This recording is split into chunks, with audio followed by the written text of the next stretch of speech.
بكرة وأسيلا لا إله إلا الله وحده لا شريك له له الملك وله الحمد يحيي ويميت وهو على كل شيء قدير. Bismillahirrahmanirrahim. Pernah suatu ketika Rasulullah merenung umatnya yang umurnya pendek-pendek, sedangkan umat terdahulu umurnya paling cepat wafat itu 100 tahun. Ada yang 200 tahun, ada yang 300 tahun, ada yang 500 tahun, ada yang 700 tahun. Islam umurnya nyampe 950. Banyak orang-orang umat-umat terdahulu, anak cucunya Nabiullah Adam umurnya 1000 tahun, 1500 tahun. Mereka umurnya yang panjang. Sementara umat Kanjeng Nabi Muhammad sallallahu alaihi wasallam umurnya tidak nyampe 100 tahun. Zaman dahulu orang itu umur 50 tahun masih kekanak-kanakan. Umur 100 tahun masih kecil, masih cengeng zaman dulu. Kalau kita mau menengok sejarah Nabi Allah Ibrahim alaihissalam, umur berapa Nabi Allah Ibrahim sunat? Umur 80 tahun. Kalau sekarang kalau umur 80 tahun baru sunat, sudah wafat duluan. Wong bapak saya wafat umur 75 tahun. Mbah Hasim wafat umur 85 tahun. Tetangga-tetangga wafat umurnya kurang dari 100 tahun. Pada akhirnya renungan Kanjeng Nabi Muhammad ini diberi hadiah oleh Allah Subhanahu wa taala, yaitu Lailatul Qadar. Lailatul Qadar ini adalah hadiah untuk umat Muhammad. Semuanya mendapatkan Lailatul Qadar, tidak ada yang tidak. Semuanya. Umur mereka yang pendek, pahala-pahala yang digunakan untuk melakukan ubudiyah selama mereka hidup bisa mengalahkan orang-orang terdahulu. Apa firman Allah di dalam Al-Quran? Lailatul Qadar khairun min alfi sahar. Lailatul Qadar itu lebih utama daripada 1000 bulan. Kalau 1000 bulan berarti 83 tahun lebih 4 bulan. Ini 1 tahunnya. Bagaimana jikalau mereka itu umurnya nyampe 10 tahun? Umat Muhammad umur 10 tahun seperti halnya umat terdahulu umurnya 800 tahun. Umat Muhammad umur 20 tahun sebagaimana umat terdahulu umur 1600 tahun. Ini adalah penghargaan untuk umat Muhammad sallallahu alaihi wasallam. Semua umat Muhammad ini mendapatkan Lailatul Qadar semuanya. Tidak ada yang tidak. Selama kita hidup di zaman setelah Rasulullah wafat, tentu kita mendapatkan Lailatul Qadar.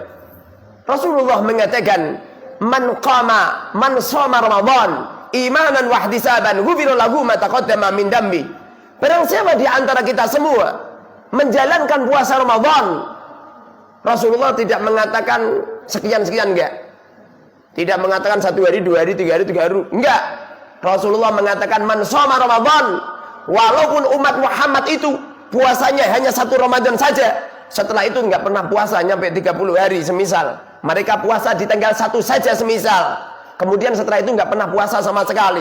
Tentu mereka mendapatkan keberkahan sabda Rasul. Man shoma Ramadan, ghufira lahu ma taqaddama min dambi. Dosa-dosa mereka diampuni oleh Allah Subhanahu wa taala. Wa fi riwayatin Rasulullah mengatakan man qama Ramadan, barang siapa yang sholat tarawih, barang siapa yang melakukan sholat sunnah di malam Ramadan, iman kepada Allah, wahtisaban, mengharapkan anugerah dari Allah, ghufira lahu ma taqaddama min dambi. Kita semua dari tanggal 1, walaupun kadang-kadang juga tidak mau melakukannya, walaupun semangatnya tanggal 1, tanggal 2 dan lain sebagainya, walaupun hadirnya tanggal 27 saja, tapi selama kita menjalankan sholat tarawih di malam Ramadan, dijanjikan oleh Rasul, ghufira lahu ma taqaddama min dambi. Tentu dengan adanya kita puasa, kita melakukan sholat tarawih, dosa-dosa kita diampuni oleh Allah Subhanahu wa taala. Kita hidup ini masih ada satu makhluk yang belum tentu mereka mengampuni dosa-dosa kita. Siapa mereka? Mereka adalah saudara-saudara kita, tetangga-tetangga kita, keluarga kita, teman-teman kita, kenalan-kenalan kita, yang kadangkala kita pernah melakukan kesalahan di bulan Ramadan ini. Allah Subhanahu wa Ta'ala senantiasa menerima Ramadannya, senantiasa menerima puasa kita semua apabila kita mau memaafkan kesalahan saudara-saudara kita.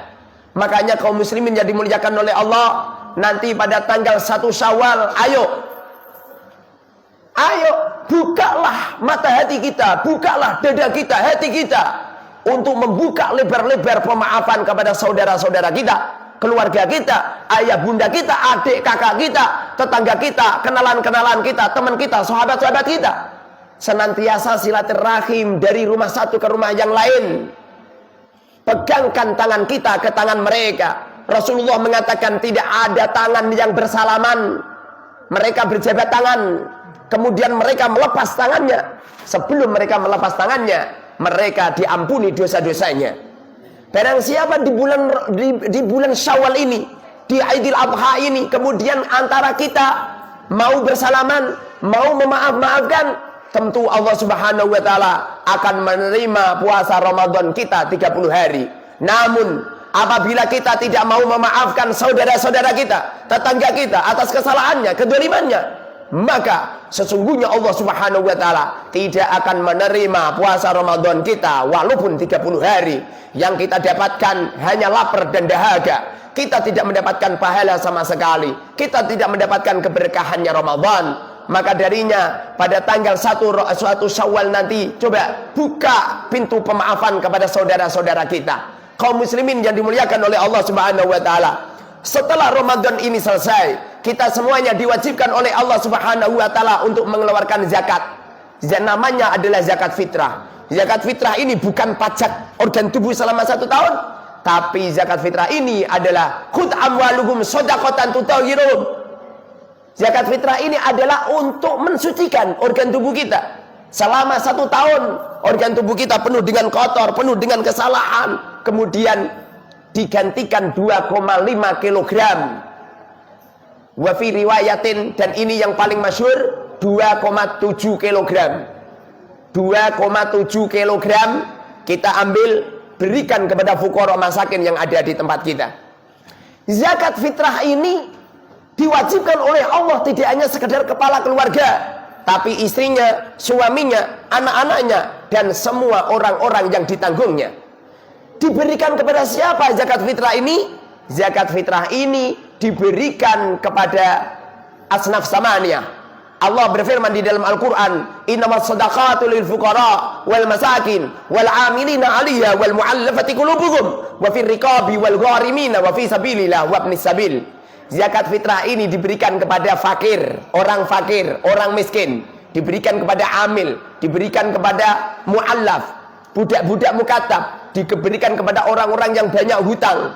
Orang yang punya hutang tidak harus banyak, sedikitlah bisa. Diberikan kepada sabilillah, orang yang perang di jalan Allah, diberikan kepada musafir-musafir. Ini adalah yang diwajibkan oleh Allah Subhanahu wa Ta'ala.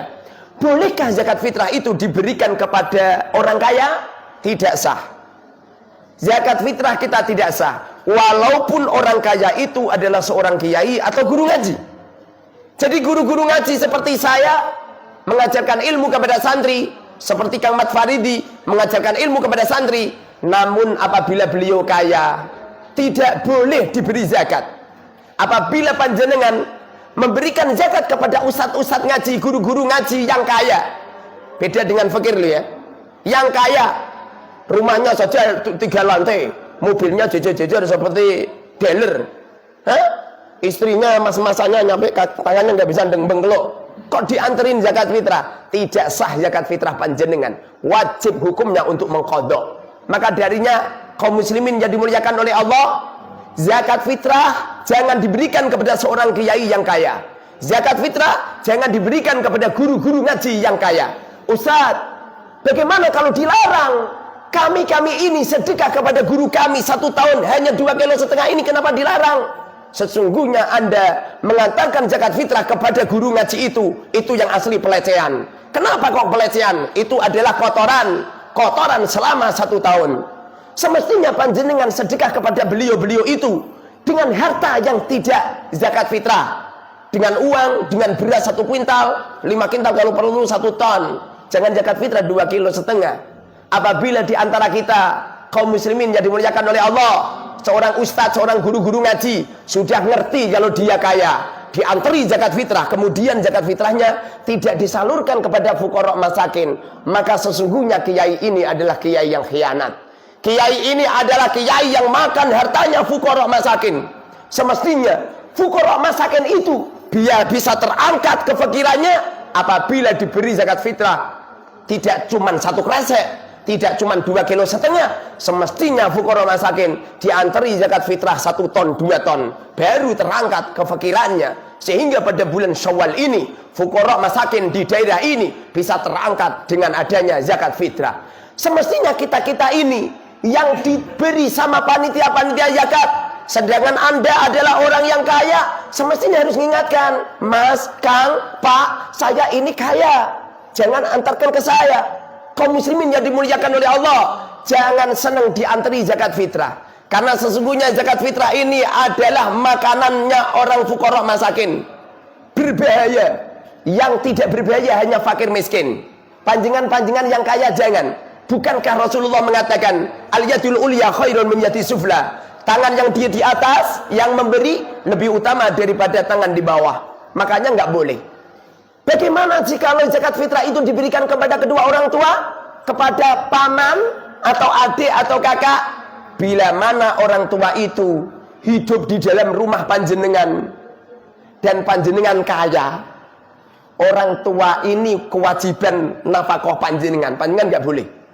Zakat fitrah yang diberikan kepada ayah atau ibu kita nggak boleh itu. Kenapa nggak boleh? Karena ayah ibu kita ini adalah tanggungan nafkah kita. Kalau kita mengantarkan zakat fitrah kepada kedua orang tua kita, artinya kita mengembalikan zakat itu kepada diri kita, karena kita yang berkewajiban untuk zakat. Beda sekali apabila kamu fakir, kamu hanya cukup untuk memberi nafkah dirimu dan anak istrimu, kamu tidak berkewajiban untuk memberi nafkah kepada ibumu, maka kamu boleh mengantarin zakat fitrah kepada orang tuamu.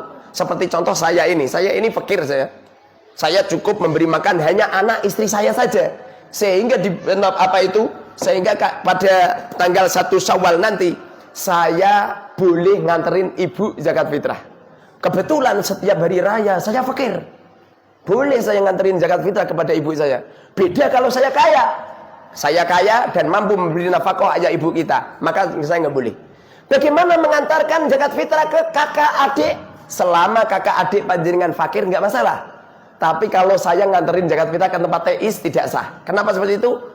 Dek Ropek termasuk kaya, karena setiap hari ada penghasilan. Panjenengan yang nganterin zakat fitrah ke tempatnya Dek Ropek tidak sah. Mohon maaf, bukan saya memberhentikan penghasilannya Dek Ropek, enggak. Tapi itu enggak boleh, karena beliau kaya. Gimana tidak kaya? Rumahnya bagus, tokonya setiap hari orang nganterin uang. Makanya jangan. Makanya usahakan. Semoga saja sedikit keilmuan. Dan ini hari raya ada kesunatan untuk sholat id. Silakan panjenengan pilih sholat id di masjid, monggo. Sholat id di tempat kami, monggo. Bebas, tidak harus ke sana kemari. Yang pasti jangan sampai tidak sholat id. Karena tidak ada orang yang sholat id kecuali Allah akan melebur semua dosanya selama 1 tahun. Panjenengan yang sering tidak sholat, sering tidak puasa, sering bencoleng, sering acak-acakan, coba sholat id. Kamu nggak boleh gremeng. Halah, nggak pernah sholat, nggak pernah puasa. Sholat id mangkat pertama kali, nggak pernah puasa. Walah, ngecat oma. Lo. Idul Fitri ini adalah syiar Islam.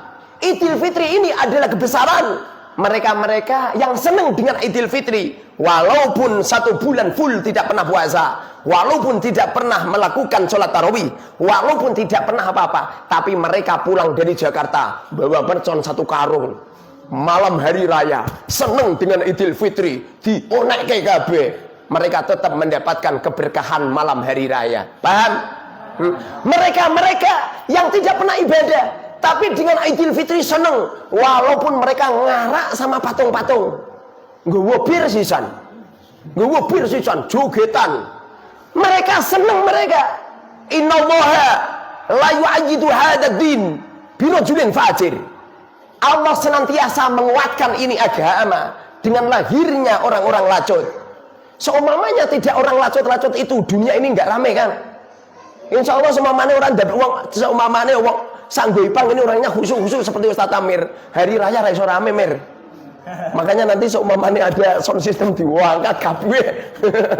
Mercon ler. Semestinya kita harus senang, alhamdulillah. Mereka masih mau merayakan Idul Fitri. Bagaimana kalau mereka sudah tidak mau lagi? Lalu mereka ke tempat-tempat karaoke, ke tempat-tempat maksiat. Musibah besar untuk ulama-ulama kita. Makanya di hari raya ini ayo keluar semua. Tidak hanya sekedar orang-orang yang khusyuk-khusyuk seperti Ustaz Amir. Keluar semua. Udahlah biar mereka pengen jogetan, pengen itu. Alah terserah. Yang penting mereka adalah senang dengan adanya Idul Fitri. Di waktu nanti kita takbir mursal keliling, mereka keluar semua, biar yang penting rakyat kita, saudara-saudara kita rukun, damai, sehingga di malam 27 Ramadan ini kita mendapatkan keberkahan dari Allah Subhanahu wa taala. Barokah kita husnudzon, barokah kita mengatakan bahwa umatnya baginda Rasul sallallahu alaihi wasallam senantiasa akan diampuni semua dosa-dosanya. Amin ya rabbal alamin. Malam ini adalah malam yang utama. Sebagaimana yang difatwakan oleh Imam Suyuti, beliau mengatakan tanggal 27 Ramadan ini adalah jatuhnya Lailatul Qadar. Tanda-tandanya langit dalam keadaan hening, langit dalam keadaan terang benderang, tidak ada mendung, tidak ada hujan, bintang-bintang kelihatan, damai, tidak ada angin yang kencang. Pertanda malam ini adalah malam Lailatul Qadar. Cukup panjenengan nanti melakukan sholat tarawih bersama, berdoa bersama, kemudian kita makan bareng bersama. Semoga saja Allah Subhanahu wa taala memberikan yang terbaik kepada kita. Amin amin ya rabbal alamin. Alhamdulillahil alamin. Allahumma shalli wa barik ala sayyidina Muhammad wa ala sayyidina Muhammad. Rabbana tulamna anfusana wa illam taghfir lana wa tarhamna lanakunanna minal khasirin. Sallallahu alaihi wa sallam Muhammadin walhamdulillahi rabbil alamin. Al-Fatihah.